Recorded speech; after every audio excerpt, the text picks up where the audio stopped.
আমিরুল মুমিনিন হযরত ওমর ফারুক রাদিয়াল্লাহু তাআলা আনহু বাইতুল মালের যিনি কর্মকর্তা ছিলেন, যিনি অর্থমন্ত্রী ছিলেন, তার কাছে চিঠি লিখলেন, ও অর্থমন্ত্রী, আমি একটু অগ্রিম একটা মাসের জন্য আমি এরকম ভাবে বেতনটা চাই। আমাদের রাষ্ট্রপ্রধান, এই রাষ্ট্রপ্রধানের 1 মাসের অগ্রিম বেতন একটু তুমি আমাকে দিয়ে দিবা। যখন চিঠিটা লিখেছে, এই চিঠি লেখার পরে পরে বাইতুল মাল থেকে এই কর্মকর্তা পাল্টা আরেকটা চিঠি লিখে ওমরের কাছে পাঠিয়ে দিয়েছে। সুবহানাল্লাহ। চিঠির ভিতরে লিখে দিয়েছে, আমিরুল মুমিনিন, আমি আপনাকে অগ্রিম 1 মাসের বেতন আমি দিতে পারি, তবে শর্ত হইল 2টা। আপনি যদি 2টা শর্তের গ্যারান্টি আপনি আমাকে দিতে পারেন, 1 মাসের অগ্রিম আমি বেতন আপনাকে দিতে পারি। 1 নাম্বার শর্ত হইল, আপনি যে বর্তমান এই মদিনার প্রেসিডেন্ট, আগামী 1 মাস পরে এই মদিনার জনগণ আপনাকে এরকম ভাবে প্রেসিডেন্ট হিসাবে রাখবে কি রাখবে না, এই গ্যারান্টি আপনাকে দিতে হবে। এই 1 মাস পরে আপনাকে মদিনার মানুষগুলি এই মদিনার ভিতরে প্রেসিডেন্ট হিসেবে রাখবে কি রাখবে না, নাকি জোহর নামাজের আগে বিদায় নিয়ে চলে যাবেন। জোহর নামাজের আগে বিদায় নিয়ে চলে যাবেন, বুঝেন নাই? আমাদের মাঝে একজন শাসক ছিল না, যিনি জোহর নামাজের আগে বিদায় নিয়ে চলে গেছেন। ক্ষমতা মানুষের চিরদিন থাকে না, অর্থ সম্পদ মানুষের চিরদিন থাকে না। ক্ষমতার চেয়ারে বসার পরে মানুষ মনে হয় না, গরিবদের উপরে জুলুম করে, নিরহ ওলামায়ে কেরামের উপরে জুলুম করে, ওলামায়ে কেরামের চোখের পানি দিয়ে জায়নামাজ ভেসে যায়। কত জুলুম নির্যাতন করেছে। এজন্য কবি বলেন, নদীর কুল ভাঙে ও কুল করে, এই তো নদীর খেলা। সকাল বেলা রানীর তুই ফকির দুপুর বেলা। আগে আমরা বলতাম সন্ধ্যাবেলা, কিন্তু আল্লাহ বলে সন্ধ্যাবেলা না, সন্ধ্যা তো অনেক দূরে, দুপুরে আউট হয়ে যাবে। কিন্তু আমিরুল মুমিনিন এত বড় ক্ষমতাশীল প্রেসিডেন্ট হওয়ার পরেও বাইতুল মাল থেকে যখন তার কাছে পাল্টা চিঠি আসছে, ডাক দেয়া বলতেছে, আমিরুল মুমিনিন, আপনাকে অগ্রিম 1 মাসের বেতন আমি দিতে পারি, তবে শর্ত হলো 2টা। 1 নাম্বার শর্ত হইল, আপনাকে অঙ্গীকার দিতে হবে 1 মাস পরে এই মদিনার জনগণ আপনাকে এরকম ভাবে রাষ্ট্র প্রধান হিসাবে রাখবে কি রাখবে না, এই গ্যারান্টি আপনাকে দিতে হবে। 2 নাম্বার গ্যারান্টি দিতে হবে, আপনি যে আমার কাছ থেকে অগ্রিম 1 মাসের বেতন নেবেন, এই 1 মাস আপনি জীবিত থাকবেন কিনা, এই গ্যারান্টি আপনাকে দিতে হবে। এই 2টা যদি গ্যারান্টি আপনি উমার দিতে পারে, আমি বাইতুল মাল থেকে 1 মাসের হাদিয়া আপনার বাসায় পৌঁছে দিব। ওমর রাদিয়াল্লাহু তাআলা আনহু দরজা আটকায়া কান্দে আর বলে, আল্লাহ, আমি ওমর মদিনার প্রেসিডেন্ট আছি, কিন্তু আগামী 1 মাস পরে আমাকে রাখবে কি রাখবে না, এই গ্যারান্টি আমার নাই। 2 নাম্বার শর্ত হইল, 1 মাস পরে আমি জীবিত থাকবো কি থাকবো না, এই গ্যারান্টি দিতে হবে। আল্লাহর কোরআন বলেন, ইযা জাআ আজালুহুম লা ইস্তাখিরুনা সাআতান ওয়া লা ইস্তাকদিমুন। দুনিয়ার মানুষ, তোমরা 1 মাসের গ্যারান্টি দিবা, এটা তো অনেক দূরের কথা। 1 সপ্তাহের গ্যারান্টি দিবা, এটা তো অনেক দূরের কথা। 1 দিনের গ্যারান্টি দিবা, এটা তো অনেক দূরের কথা। মুসলমান ইমানদার আল্লাহর গোলাম, মালাকুল মাউত কখন আমার আপনার কাছে চলে আসবে, এটার জন্য 1 সেকেন্ড পরিমাণ সময়ের গ্যারান্টি আমি আপনি দিতে পারবো না। কারণ হায়াতের মালিককে, হায়াতের মালিক হইল আমার আল্লাহ তাআলা।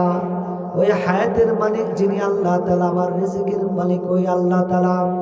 আজকে দুনিয়ার জমিনে সামান্য দুনিয়ার রিজিক তালাশ করতে গিয়ে আমরা জুলুম করতেছি মানুষের উপরে, অন্যায়ভাবে মানুষের উপরে জুলুম করে অর্থ সম্পদ হাতিয়ে নিচ্ছে, অন্যায়ভাবে জুলুম করে এরকমভাবে জমি হাতিয়ে নিচ্ছে, টাকা পয়সা হাতিয়ে নিচ্ছে। কিন্তু মুসলমান ইমানদার আল্লাহর গোলাম এই দুনিয়ার জমিনে হালাল উপার্জন দ্বারা চলতে ফিরতে দুনিয়ার মানুষের লক্ষ কোটি কোটি টাকা লাগে না, সামান্য অর্থ হইলে সুন্দরভাবে জীবনযাপন করা যায়। কিন্তু আমার আপনার লক্ষ কোটি টাকা হারাম ছাড়া আমার পেটের ভাত হজম হয় না। কথা বলেন ঠিক না বেঠিক? আল্লাহ রাব্বুল আলামিন বলেন, ইন্নামাল মুমিনুনা আল্লাযীনা ইযা যুকিরাল্লাহু ওয়াজিলাত কুলুবুহুম। দুনিয়ার ভিতরে প্রকৃত ঈমানদার হবে ওই সমস্ত বান্দা, ইযা যুকিরাল্লাহ, যারা নাকি আমার আলোচনা শুনবে, আমার কথা শোনার পরে ইযা যুকিরাল্লাহু ওয়াজিলাত কুলুবুহুম, তাদের আত্মা কেঁপে উঠবে আমার ভয়ে, আমি আল্লাহ তাআলাকে ভয় করবে। 2 নম্বরে বলেন, ওয়াইযা তুলিয়াত আলাইহিম আয়াতুহু যাদাতুহুম ঈমানা। আল্লাহ রাব্বুল আলামিন বলেন, ঈমানদার যখন কোরআনের কথা শুনবে, কোরআনের আলোচনা যখন শুনবে, তখন তার ঈমানের পাওয়ার বেড়ে যাবে, তখন তার ঈমান বেড়ে যাবে, ঈমানের স্পিরিট তখন ঈমানদারের বেড়ে যাবে। ওয়াইযা তুলিয়াত আলাইহিম আয়াতুহু যাদাতুহুম ঈমানা ওয়া আলা রাব্বিহিম ইয়াতাওয়াক্কালুন।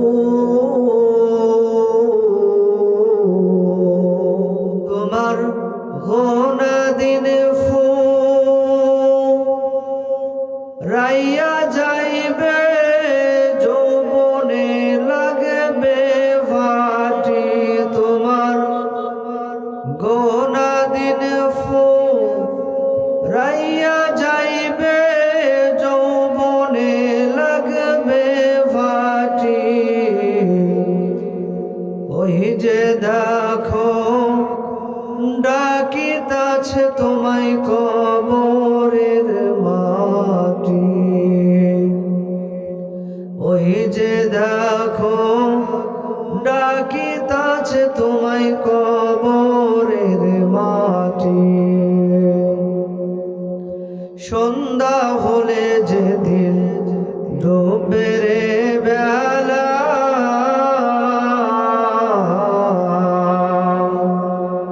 এক নিমিষেই ভেঙে যাবে তোমার রঙেরই মেলা। সন্ধ্যার আগে যেদিন ডুববে রে বেলা,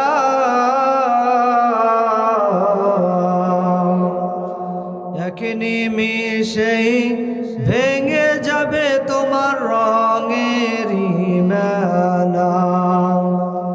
কারে দিবা তুমি জোরে ধমক, কারে দিবা তুমি জোরে ধমক, কার মাথায় ভাঙবা লাঠি। ওই যে দেখো ডাকিতাছে তোমায় কবরের মাটি, ওই যে দেখো ডাকিতাছে তোমায় কবরের মাটি। মিনহা খালাকনাকুম।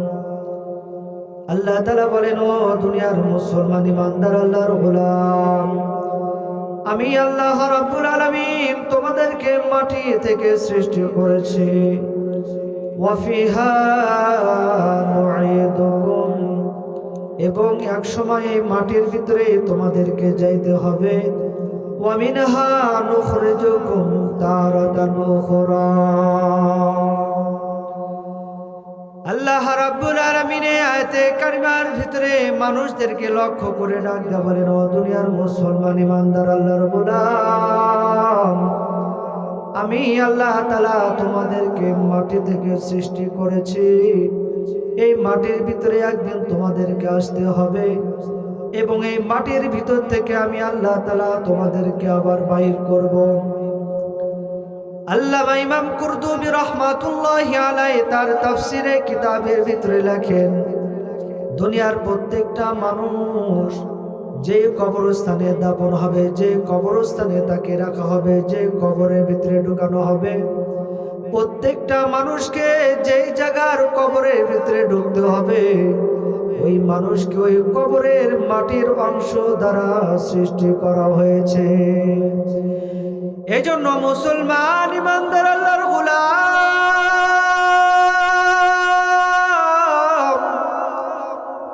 মাটির যেই রকম একটা গুণ আছে, মাটির উপরে মানুষ আঘাত করলে মাটি কখনো পাল্টা আঘাত করে না।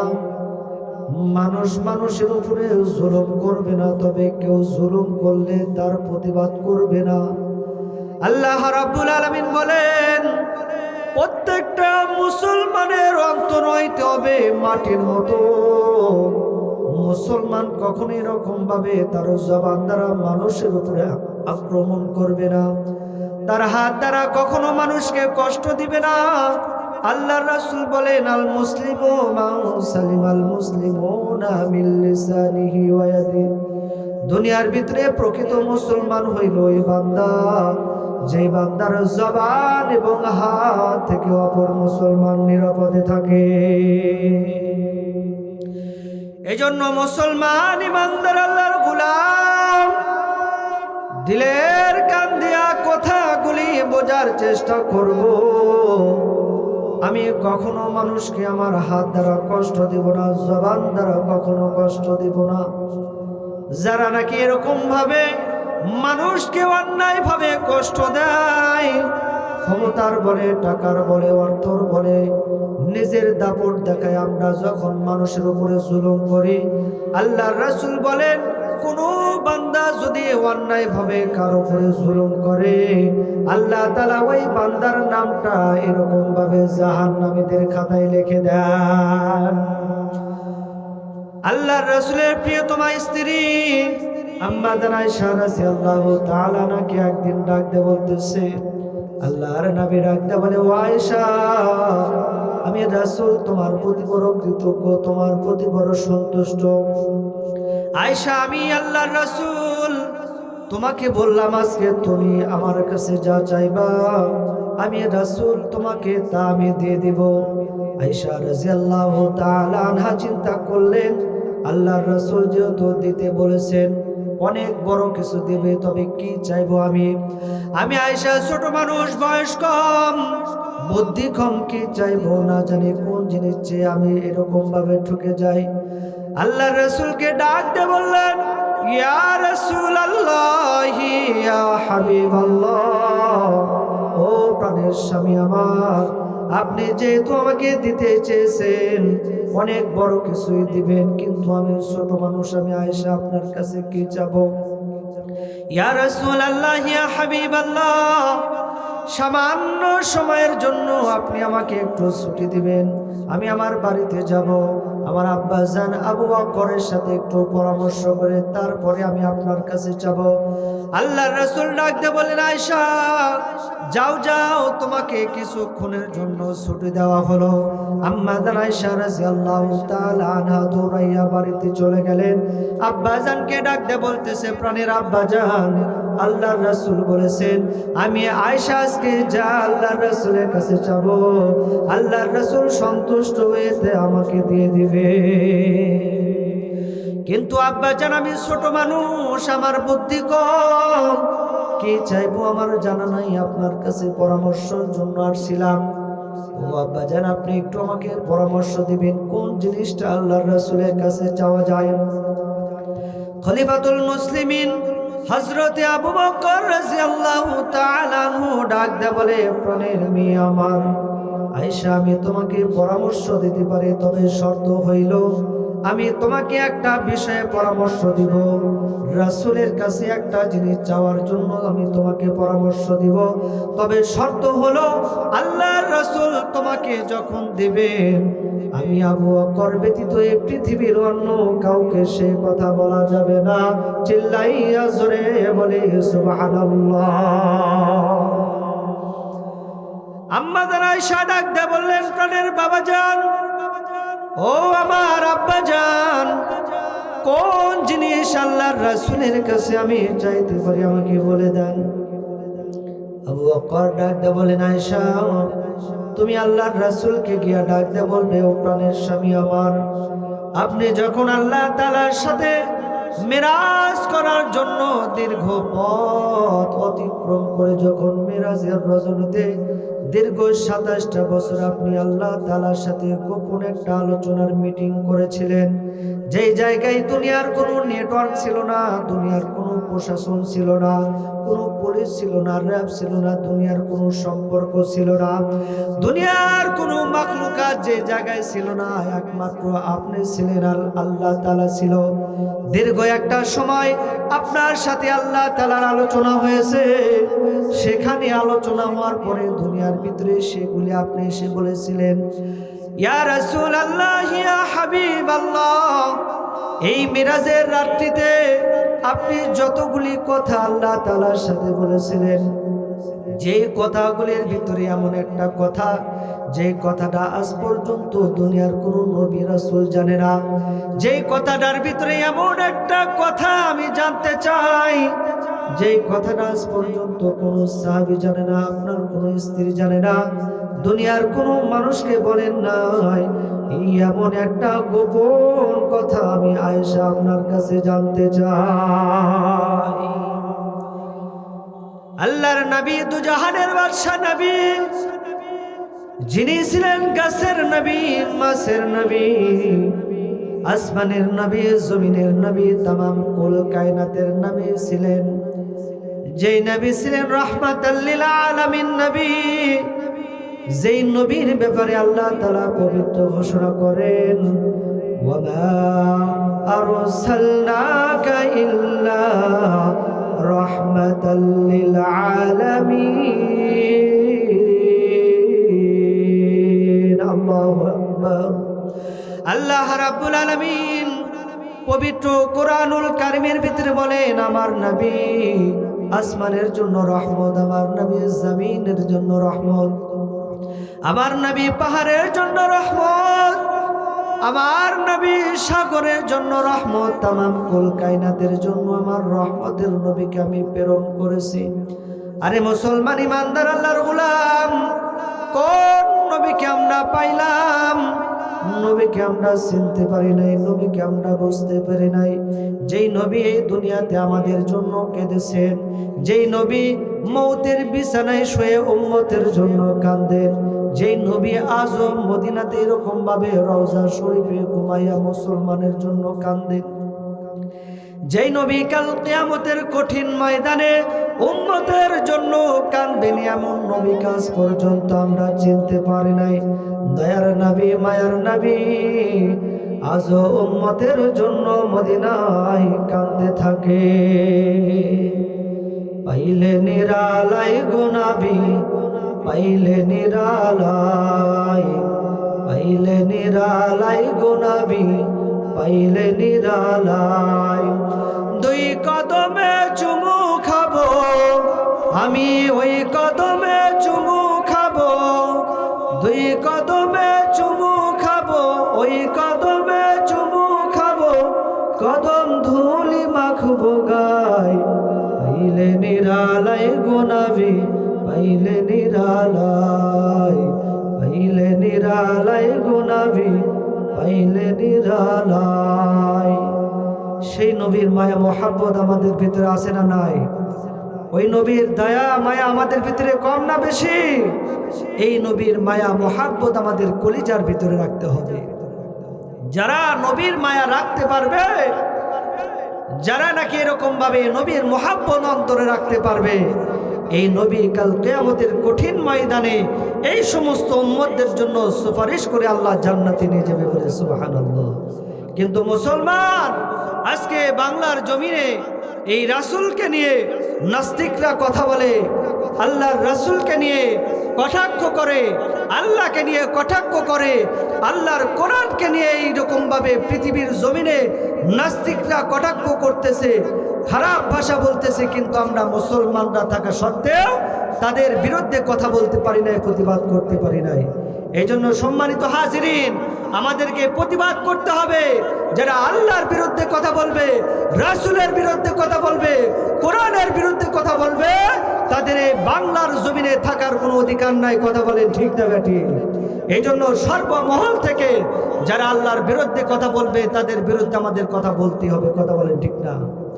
এই জন্য সম্মানিত হাজরিন, আয়েশা রাদিয়াল্লাহু তাআলা আনহা আল্লাহর রাসূলকে ডাক দিয়ে বললেন যে হে নবীজি, মেরাজের রাত্রিতে আল্লাহ তাআলার সাথে দীর্ঘ সময় আপনার যে আলোচনা হয়েছে, এই আলোচনার ভিতর থেকে এমন একটা কথা আমি জানতে চাই যে কথাটা আজ পর্যন্ত কোনো সাহাবী জানে না, কোনো নবী জানে না, কোনো রাসূল জানে না, এইরকমভাবে দুনিয়ার কোনো উম্মত জানে না। এমন একটা কথা আজকে আমাকে শোনাইতে হবে।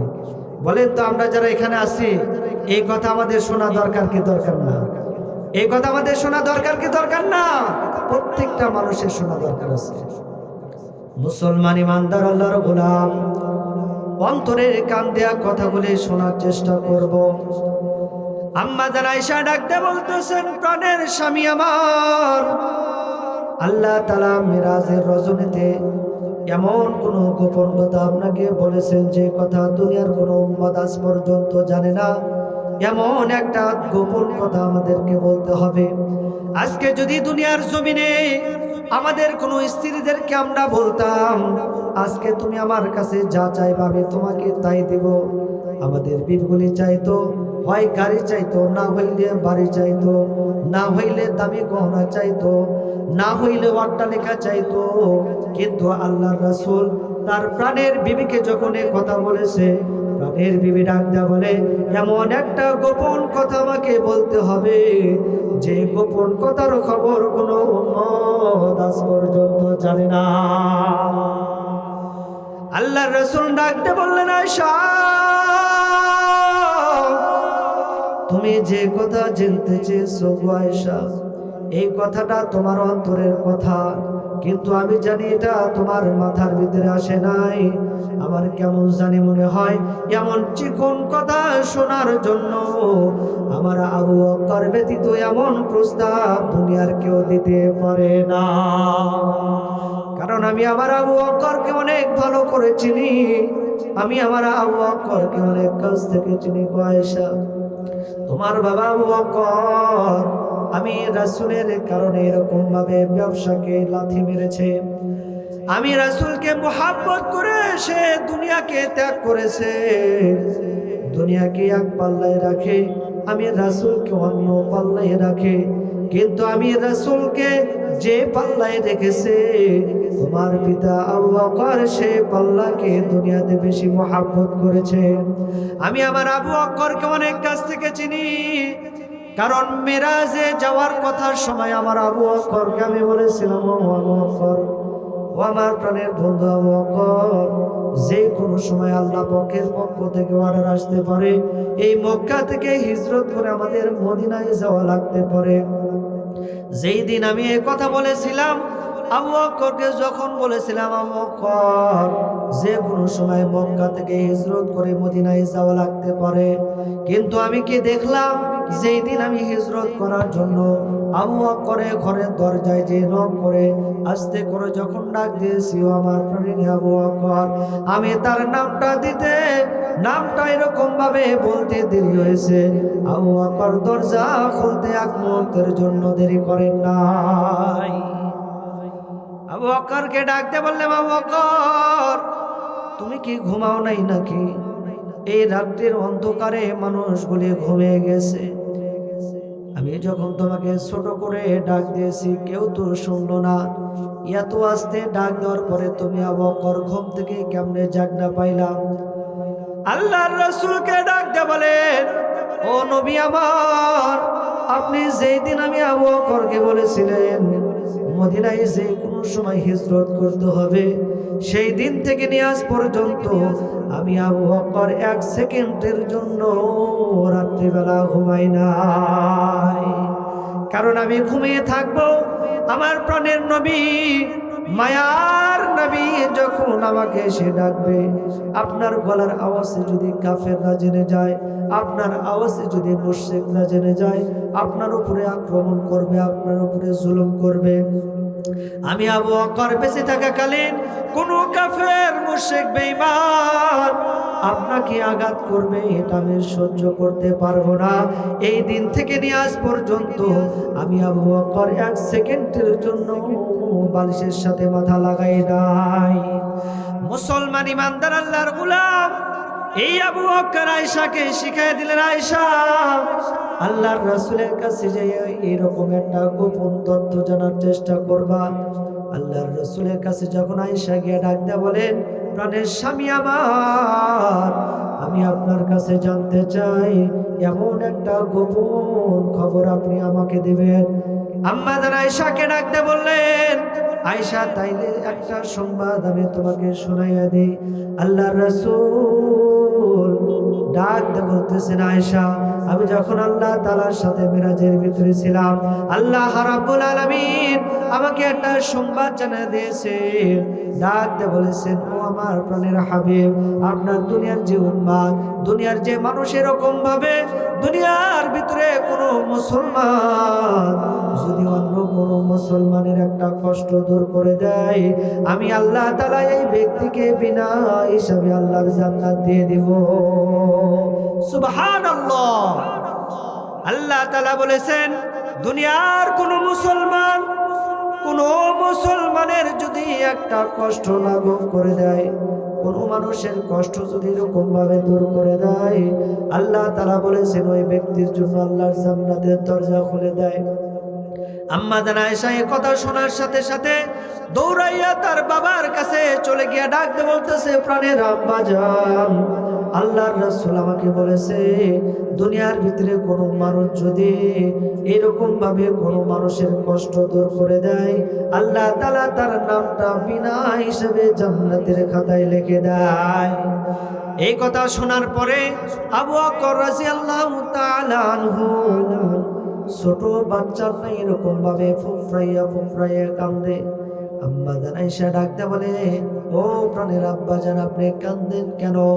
আপনি তো দুনিয়ার ভিতরে অনেক ভালো কাজ করেছেন, এত ভালো কাজ করেছেন যে ভালো কাজের বিনিময়ে আল্লাহ তাআলা আপনাকে জান্নাত দিয়ে দিবে।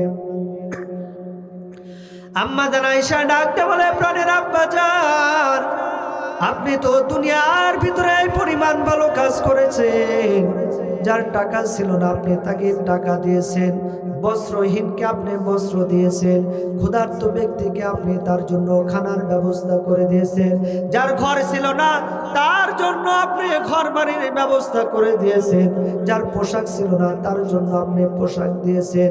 দুনিয়ার ভিতরে এত ভালো কাজ করেছেন যে ভালো কাজের জন্য আমার আল্লাহ তাআলা আপনাকে জান্নাত দিয়ে দিবে, তারপরেও আপনি কাঁদেন কেন?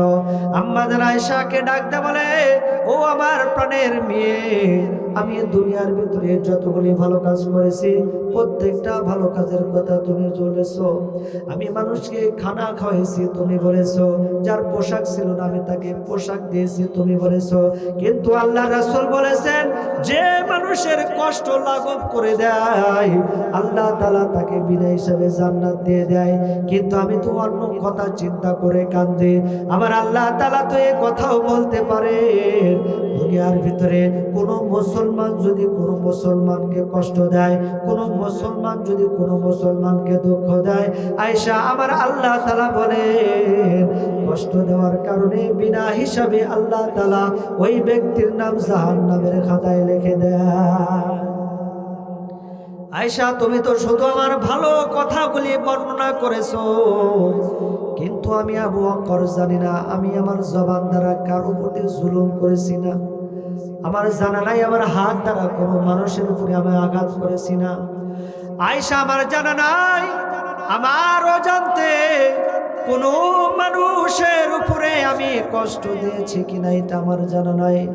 আয়েশা রে, আমি যদি আমার অজান্তে কোনো মানুষকে কষ্ট দিয়ে থাকি আমার আল্লাহ তাআলা আমাকে মাফ করবে না। আমি যদি আমার জবান দ্বারা দুনিয়ার কোনো মানুষকে আমি কষ্ট দিয়ে থাকি, তাইলে আমাকে জাহান্নামে যাওয়া লাগতে পারে। আমি যদি এরকম ভাবে আমার হাত দ্বারা কাউকে আঘাত করে থাকি, আয়েশা আমাকে জাহান্নামে যাওয়া লাগতে পারে। আয়েশা রে, আমার জানা নাই আমার অজান্তে কোনো মানুষকে আমি কষ্ট দিয়েছে কিনা। এই ভয়ে আমি ফুফরাইয়া ফুফরাইয়া কাঁদতে থাকি। এরে মুসলমান ইমানদার আল্লাহর গোলাম, তারা দুনিয়ার ভিতরে জান্নাতের সার্টিফিকেট পাওয়ার পরেও আল্লাহ তাআলাকে তারা কি পরিমাণ ভয় করত। কিন্তু আজকে আমরা দুনিয়াতে আসার পরে, সামান্য টাকা পয়সা হওয়ার পরে, আমার ক্ষমতা পাওয়ার পরে আমি মানুষকে আর মানুষই মনে করি না। টাকাওয়ালা গরিবকে মানুষ মনে করে না, ক্ষমতাওয়ালা কখনো গরিবকে মানুষ মনে করে না। ক্ষমতার বলে মানুষকে আজকে মানুষ হিসাবে গরিব মানুষের উপরে জুলুম করতেছে, টাকাওয়ালা গরিবের উপরে জুলুম করে, নেতা জনগণের উপরে জুলুম করে, করে কি করে না? এই জন্য মুসলমান ইমানদার আল্লাহর গোলাম, আল্লাহর রাসূল বলেন, যে ব্যক্তির জবানকে হেফাজত করতে পারবে, যে ব্যক্তি তার হাত দ্বারা মানুষের উপরে জুলুম করবে না, মুখ দ্বারা মানুষের উপরে জুলুম করবে না, দুনিয়ার ভিতরে এই মানুষটাই হবে প্রকৃত মুসলমান। ইমানদার আল্লাহর গোলাম, চিন্তা করে দেখেন তো, আমাদের জবানকে আমরা কন্ট্রোল করতে পারছি কিনা, হাত আমরা কন্ট্রোল করতে পারছি কিনা। এই জবান দ্বারা কত মানুষকে কষ্ট দিয়েছি। কিন্তু তাকাইয়া দেখেন, ওমর রাদিয়াল্লাহু তাআলা আনহু অর্ধ পৃথিবীর বাদশা ছিলেন। কেমন বাদশা ছিলেন? কিতাবের ভিতরে পাওয়া যায় হযরত ওমর রাদিয়াল্লাহু তাআলা আনহু এই বাংলাদেশের মতো প্রায় 90টা দেশের সেনা প্রধান ছিলেন। আমি আপনি সামান্য একটা মহল্লার যদি, সামান্য কোনো নেতার যদি আমি পিএস হয়ে যাই, আমার গরমে এলাকার ভিতরে মানুষ কথা বলার সাহস পায় না। কথা বলেন ঠিক না বেঠিক? আর হযরত ওমর এমন একজন ব্যক্তি ছিলেন, যিনি বাংলাদেশের মতো প্রায় একটা দুইটা নয় 90টা রাষ্ট্রের প্রধান ছিলেন। সুবহানাল্লাহ। এই উমর ঈদের সময় কান্দে, দরজা আটকাইয়া দিয়া কান্দে। সাহাবীরা ডাক দিয়ে বলতেছেন, হযরত ওমর আপনি কান্দেন কেন? কয়েকদিন পরে ঈদ হবে, ঈদের আনন্দ এই মদিনার ভিতরে জোয়ার বয়ে গেছে, আপনি কান্দেন কেন? হযরত ওমর ডাক দিয়ে বলে, ঈদ তো ওই ব্যক্তির জন্য হবে যে ব্যক্তিকে আল্লাহ তাআলা ঈদগাহে যাওয়ার আগে মাফ করে দিবে। আমি ওমর জানা নাই কি পরিমাণ গুনাহ আল্লাহ তাআলার আদালতে আমার জন্য পৌঁছে গেছে, এটা আমার জানা নাই।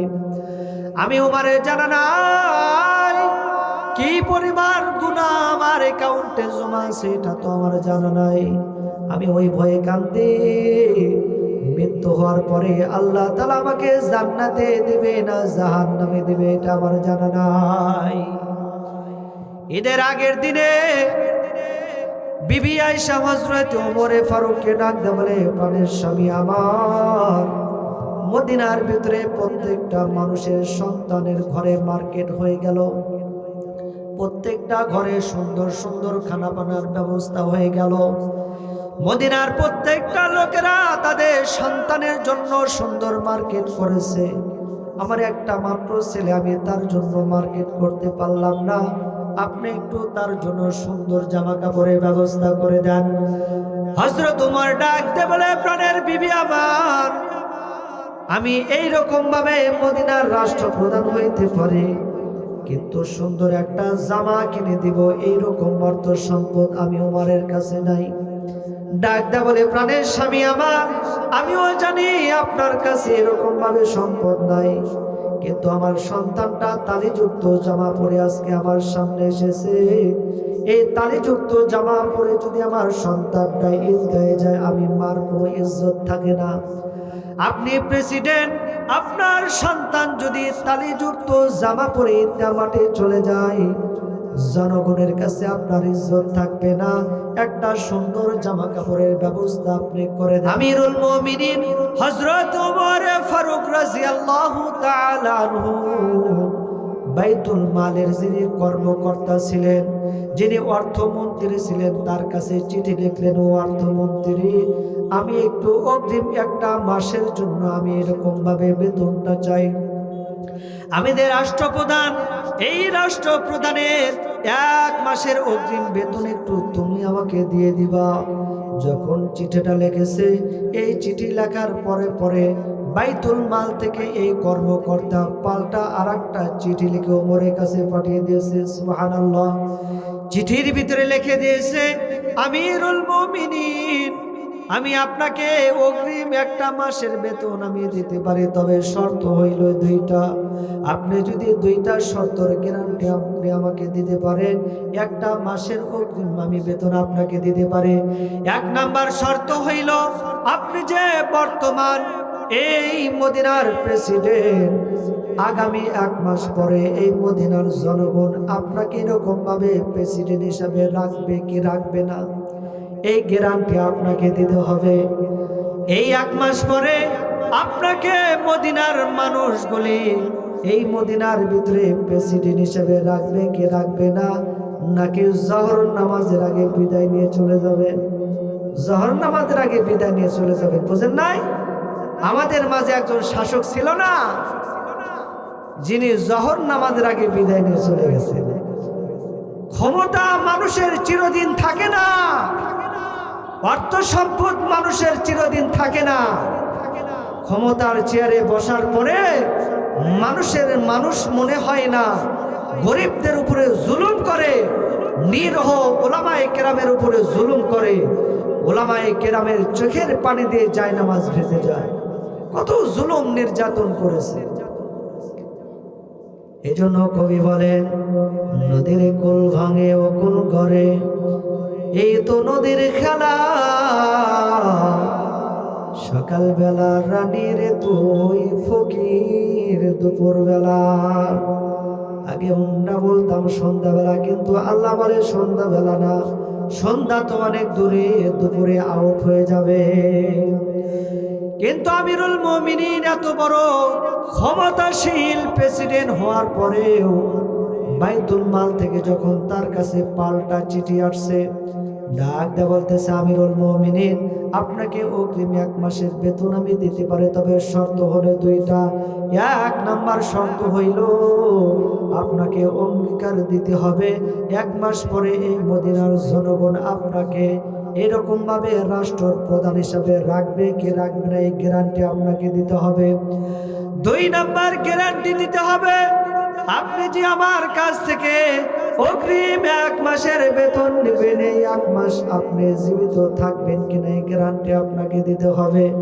এই 2টা যদি গ্যারান্টি আপনি উমার দিতে পারে, আমি বাইতুল মাল থেকে 1 মাসের হাদিয়া আপনার বাসায় পৌঁছে দিব। ওমর রাদিয়াল্লাহু তাআলা আনহু দরজা আটকায়া কান্দে আর বলে, আল্লাহ,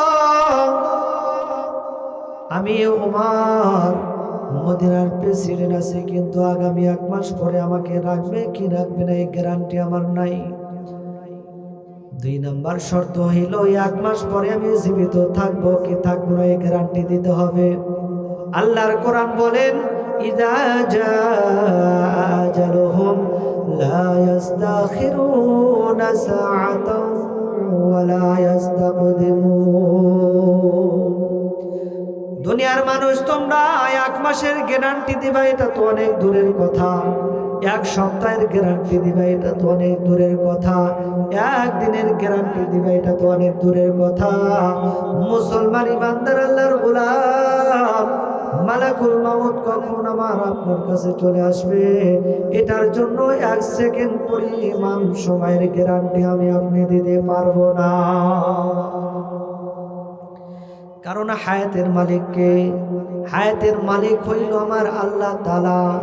ওই হায়াতের মালিক যিনি আল্লাহ তাআলা, আমার রিজিকের মালিক ওই আল্লাহ তাআলা। আজকে দুনিয়ার জমিনে সামান্য দুনিয়ার রিজিক তালাশ করতে গিয়ে আমরা জুলুম করতেছি মানুষের উপরে, অন্যায়ভাবে মানুষের উপরে জুলুম করে অর্থ সম্পদ হাতিয়ে নিচ্ছে, অন্যায়ভাবে জুলুম করে এরকমভাবে জমি হাতিয়ে নিচ্ছে, টাকা পয়সা হাতিয়ে নিচ্ছে।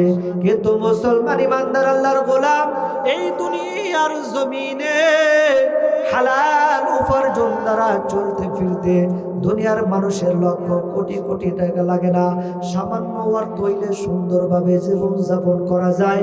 কিন্তু আমার আপনার লক্ষ কোটি টাকা হারাম ছাড়া আমার পেটের ভাত হজম হয় না। কথা বলেন ঠিক না বেঠিক? আল্লাহ রাব্বুল আলামিন বলেন, ইন্নামাল মুমিনুনা আল্লাযীনা ইযা যুকিরাল্লাহু ওয়াজিলাত কুলুবুহুম। দুনিয়ার ভিতরে প্রকৃত ইমানদার হবে ওই সমস্ত বান্দা, ইযা যুকিরাল্লাহ, যারা নাকি আমার আলোচনা শুনবে, আমার কথা শোনার পরে ইযা যুকিরাল্লাহু ওয়াজিলাত কুলুবুহুম, তাদের আত্মা কেঁপে উঠবে আমার ভয়ে, আমি আল্লাহ তাআলাকে ভয় করবে। 2 নম্বরে বলেন, ওয়াইযা তুলিয়াত আলাইহিম আয়াতুহু যাদাতুহুম ঈমানা। আল্লাহ রাব্বুল আলামিন বলেন, ইমানদার যখন কোরআনের কথা শুনবে, কোরআনের আলোচনা যখন শুনবে, তখন তার ঈমানের পাওয়ার বেড়ে যাবে, তখন তার ঈমান বেড়ে যাবে, ঈমানের স্পিরিট তখন ঈমানদারের বেড়ে যাবে। ওয়াইযা তুলিয়াত আলাইহিম আয়াতুহু যাদাতুহুম ঈমানা ওয়া আলা রাব্বিহিম ইয়াতাওয়াক্কালুন।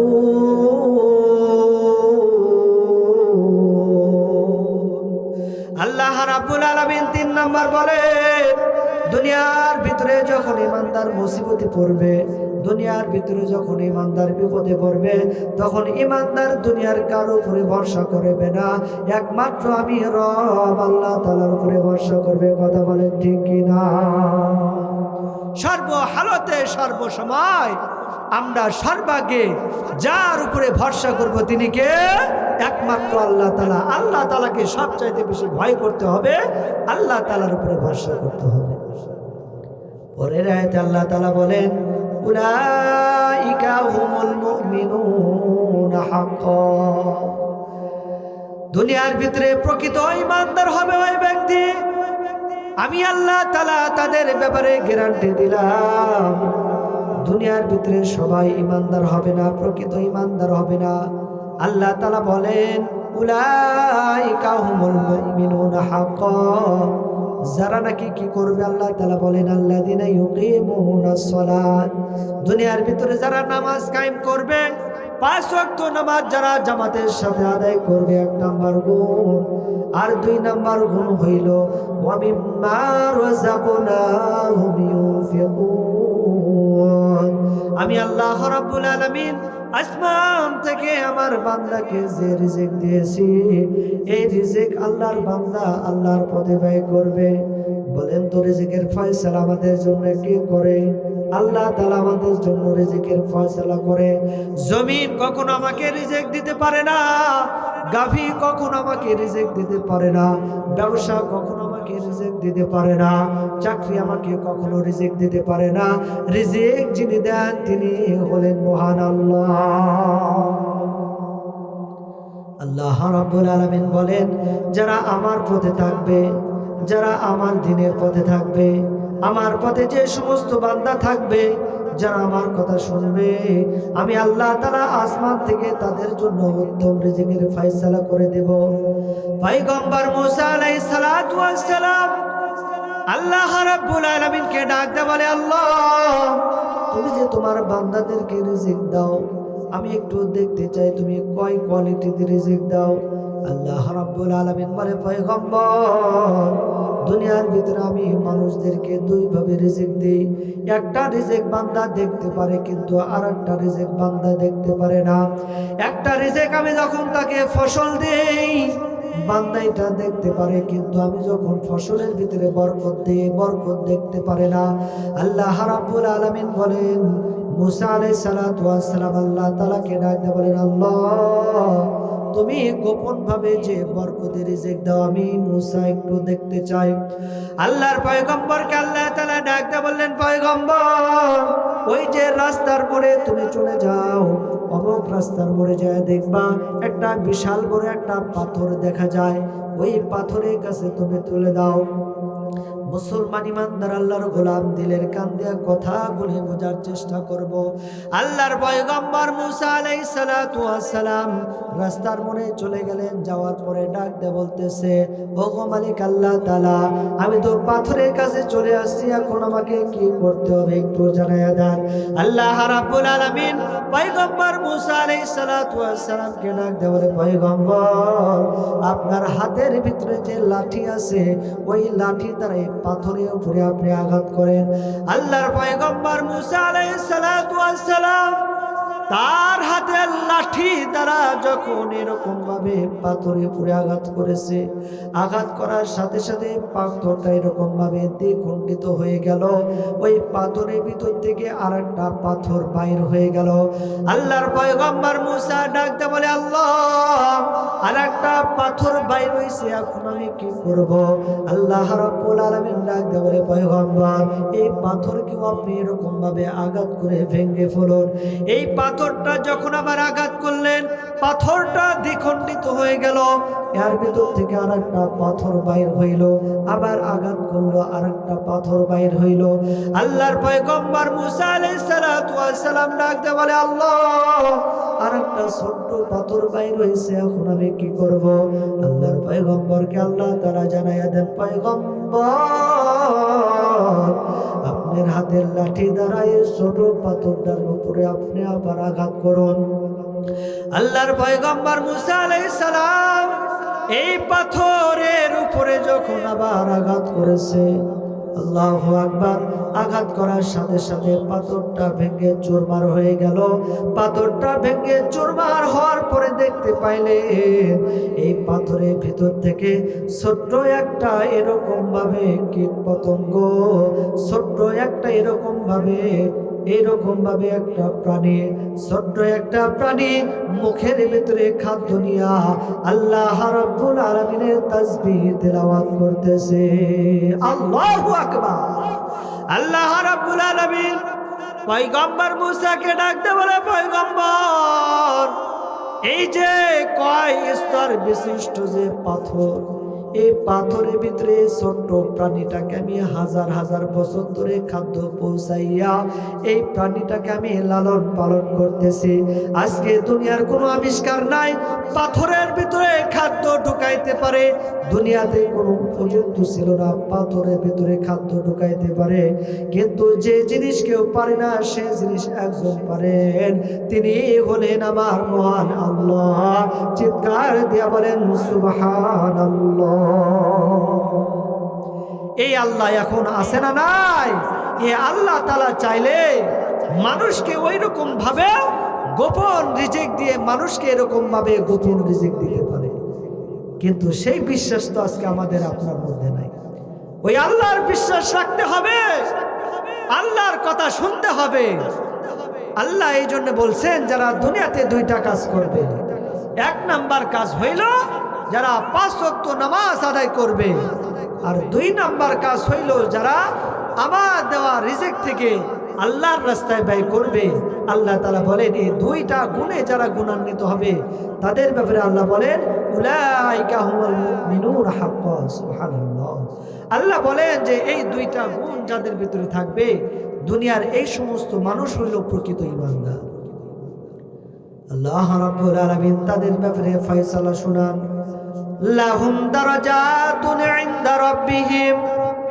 আল্লাহ রাব্বুল আলামিন বলেন এই সমস্ত বান্দার জন্য রয়েছে আমি আল্লাহ তাআলার কাছে উচ্চ মর্যাদা।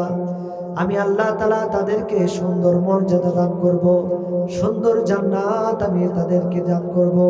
এমন সুন্দর জান্নাত আমি আমার বান্দাকে দান করব যে জান্নাত সম্পর্কে দুনিয়ার কোনো মানুষ আজ পর্যন্ত খবর জানে না। এমন জান্নাত আমি আমার বান্দাদেরকে দান করব আমার বান্দারা তারা কোনোদিন চোখেও দেখে নাই, কানেও শোনে নাই, অন্তরে অনুধাবনও করতে পারে নাই। এমন একটা জান্নাত আমি আমার বান্দাকে দান করব। এই দুনিয়ার মুসলমান ইমানদার আল্লাহর গোলাম, জান্নাতটা কত সুন্দর হবে, জান্নাতের মাটির কত দাম হবে জানুনি?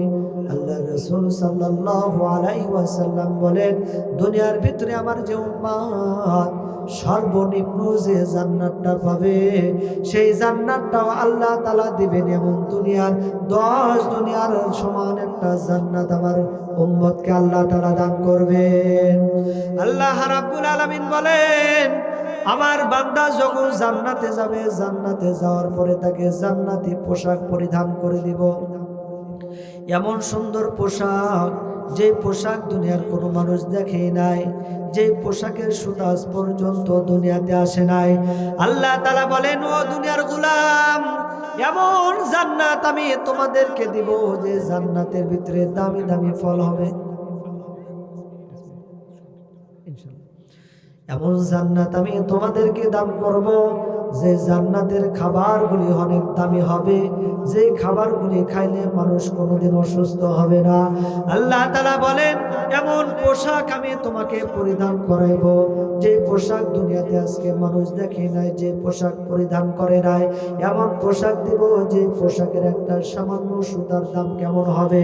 আল্লাহর নবীজি সাল্লাল্লাহু আলাইহি ওয়াসাল্লাম সাহাবায়ে কেরামকে ডাক দিয়ে বলেন, ও আমার সাহাবীরা, আল্লাহ তাআলা জান্নাতি মানুষকে যে পোশাকটা পরিধান করাইবেন, এই পোশাকের একটা সুতা যদি এই পৃথিবীর জমিনে বিক্রির জন্য বলা হয়, এই সুতাটা কেনার জন্য তামাম আসমান আর জমিনের ভিতরে যা কিছু আছে, এই পৃথিবীকে যদি 112 বিক্রি করা হয়, তবু জান্নাতি মানুষের গায়ের একটা জামার সুতার পরিমাণ দাম হবে না। এমন সুন্দর পোশাক আল্লাহ তাআলা আমাদের জন্য রেডি করে রাখছেন রে ইমানদার আল্লাহর গোলাম। এই জন্য আমাদেরকে আল্লাহর পথে আসতে হবে, আল্লাহর কথা শুনতে হবে, সিরাতুল মুস্তাকিমের পথে আমাদেরকে চলতে হবে। এই জন্য সম্মানিত হাজিরিন, এলাকাবাসী, আপনাদের প্রতি উদাত্ত আহ্বান থাকবে, এই মসজিদ কমিটির পক্ষ থেকে ঈদগাহ মাঠের উন্নয়ন কল্পে আজকের যে মাহফিল, এই মাহফিলকে সফল করার জন্য আপনারা যে সুন্দর জান্নাতি বাগান সাজিয়েছেন, আলহামদুলিল্লাহ। আবহাওয়া খুব ভালো, তেমন যে শীত সেই রকম না। এজন্য এলাকাবাসী যারা আছেন, আমি আপনাদের প্রতি উদাত্ত আহ্বান রাখবো, এই মাহফিলকে সফল করার লক্ষ্যে, মাহফিলকে সুন্দর মণ্ডিত করার লক্ষ্যে আমরা আর এদিক সেদিকে ঘোরাফেরা না করে, সময়কে নষ্ট না করে এই জান্নাতি সামিয়ানার ভিতরে এসে আমরা বসে পড়ব। আল্লাহ তাআলা যেন আমাদেরকে এই মাহফিল থেকে আলোচনা শুনে শিক্ষা নিয়ে আগামীর জীবনকে সুন্দর করে সাজানোর মতো তৌফিক দান করেন। এবং আমি নাখাস্তা গুনাহগার বান্দা আপনাদের সামনে এতক্ষণ যে আলোচনা করেছি, প্রত্যেকটা কথার উপরে আল্লাহ পাক যেন আমাকে আমল করার তৌফিক দান করেন, আপনাদেরকেও তৌফিক দান করেন। এই কথা বলে আমার আলোচনায় এখানে শেষ করছি। ওয়া আখিরু দাওয়ানা আলহামদুলিল্লাহি রাব্বিল আলামিন। আসসালামু আলাইকুম ওয়া রাহমাতুল্লাহি ওয়া বারাকাতুহু।